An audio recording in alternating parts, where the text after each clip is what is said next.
the 1-year anniversary of the completion of my hoop house build. Thought I would give you some details about the size and the materials, and then I'm going to give you a little bit of my thoughts on how it went throughout the year.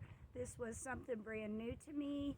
I had never built anything like this before, so let's just get to it. So the hoop house is 10 feet wide, 20 feet long. In the middle, it is about 7 feet tall with 2-foot tall sidewalls. There are 5 cattle panels. The end one, the last one we put in, we had to cut a little bit off of it. I believe it was just 1 square. I will put any dimensions and stuff that I forget to talk about, I will put down in the description with my material list. So we have 5 cattle panels, 6 mil greenhouse plastic, these black nylon straps. Those were more for my sanity of thinking that I needed that to hold the plastic down. I'm not sure that that was really necessary.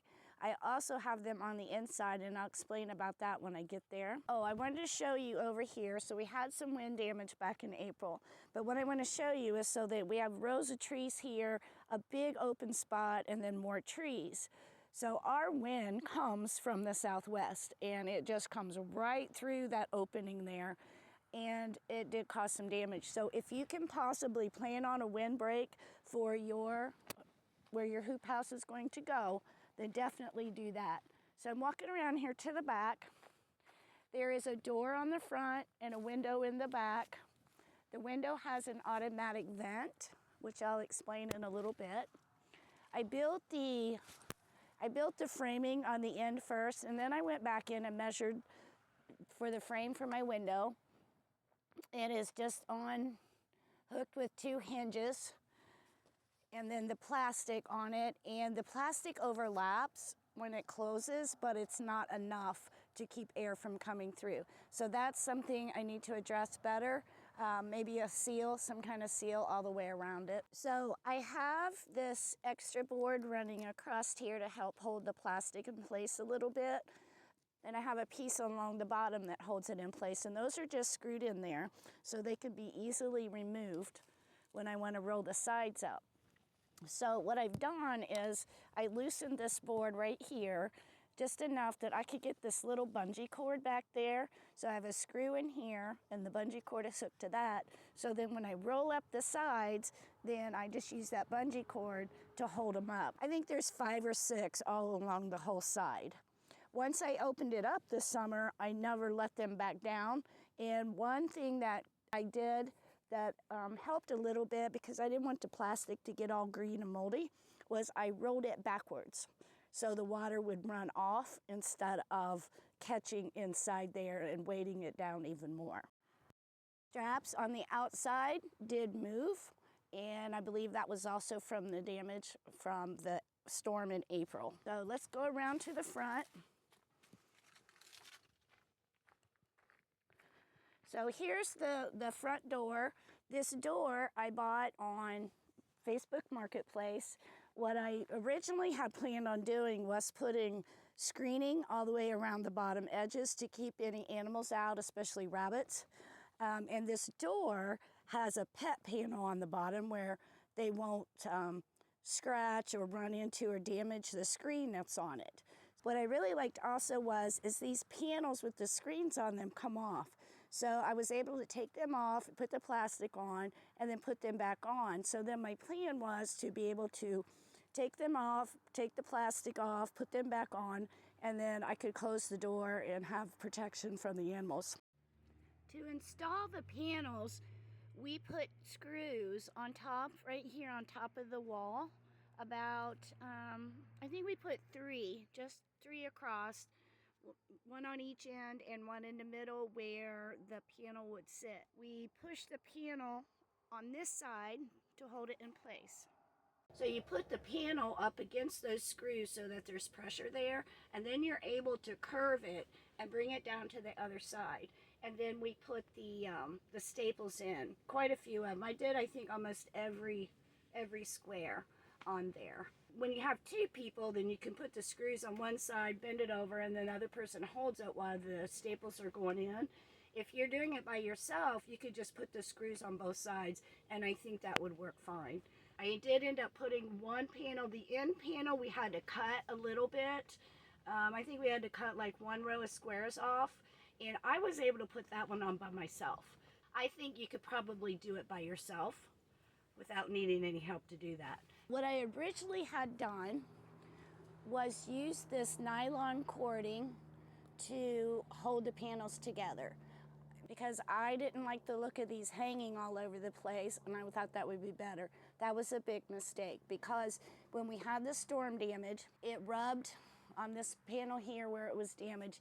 It rubbed together enough that it broke the cording, and that is why everything got bent. I also put this black strapping on the inside to keep any sharp edges from rubbing against the plastic, which that didn't move near as much as the outside. So I'm glad that I did that. So over here, what I want to warn you a little bit about at using these plastic zip ties is that the sun breaks the plastic down really quick. So last weekend when we had that other really high wind, I come in here and a bunch of the straps were broke. And as you can see, there's another one broke, and actually every single one on the top is broke. We already have a couple of pipe clamps on here, so we're gonna finish running out this whole panel with pipe clamps, and I am probably, because it's damaged, I am probably gonna put them at every intersection. I had put a shade cloth, a 50% shade cloth on in the summer, and can you see the lines here on the plastic? That is where the cables were that were used to hold down the shade cloth. My shade cloth, I wish it would have been a little bit bigger, so I will look that size up and tell you what size it was. So if you do this size of a hoop house, you can get a bigger size. The automatic vent opener I got off of Amazon. I think it was like $16. It wasn't very much. I'll put a list of everything that I bought down in the description so you can look for them. Not hard to put up, but it has some kind of oil in there that when it heats up to a certain temperature, then it just automatically opens. I did have trouble one time where it was really warm out and we had some big winds and it bent it just a little bit. So it didn't cool off enough for it to close and the wind got it. As far as putting the plastic on, it did take 2 of us to do it. And I estimated it was going to be about 2 hours, and it actually took us 6. It was time consuming trying to get the corners wrapped around really nice and tight so it looked good. And part of it, was just because we had never done anything like this before. And then, of course, you got to go around, you staple it all the way around the edges, and it just make sure you allow yourself lots of time to do that part. So on the ends, we have this pipe insulation that we put over the edges. It comes like this with the slit already in it, and then you just put it over there, and that helps protect the plastic from these sharp edges right here. So some things that I wish I would have done differently: built my walls, my little side walls, on the ground, and then I stood them up and hooked them together, screwed them together. I wish I would have put a 4x4 in each corner and in the middle, and then built my walls on them instead of building the walls first. I think I would have been a little bit less trouble with this one leaning over here if there was more support. It's pretty sturdy. It might be a little less right now since I'm missing some of those things. But the walls themselves are sturdy. Let's see if I can do a little. I mean, it's pretty solid. Okay, so anyhow, back to what I wish I would have done different. The 4x4s in the corner. You see the green post at each section? Those were like $4 a piece at Tractor Supply. To me, I don't feel like they were worth it because they bend really easy, though my husband says that he thinks that they have kept it from blowing away. I don't know. So I wouldn't buy those next time. I would just do a little more support in the initial build of the walls. Now you can build these without the walls, but I wanted this extra height in case I decided I wanted to hang something from them. I didn't want to have to bend over all the time. There are two things that I forgot to mention that I wish were different. One of them is I wish I had a back door. When I'm working out in the field and I need something from inside, from like the potting bench, it's 20 feet this way, 20 feet in, 20 feet out, 20 more feet. Now I can cut that in half easily by just moving my potting bench to the front, but boy, a back door sure would be a lot nicer. The other thing that I wish was different, I wish my door was wider. I can easily get my wheelbarrow in there to, dump compost or something onto the bed that's in there.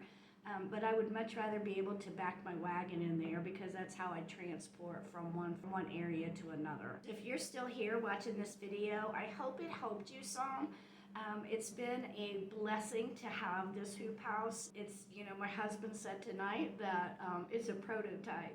So definitely learned a lot from building it, and the next one will be much better, much stronger. So anyhow, thank you so very much for watching, and I hope you have the most awesome day.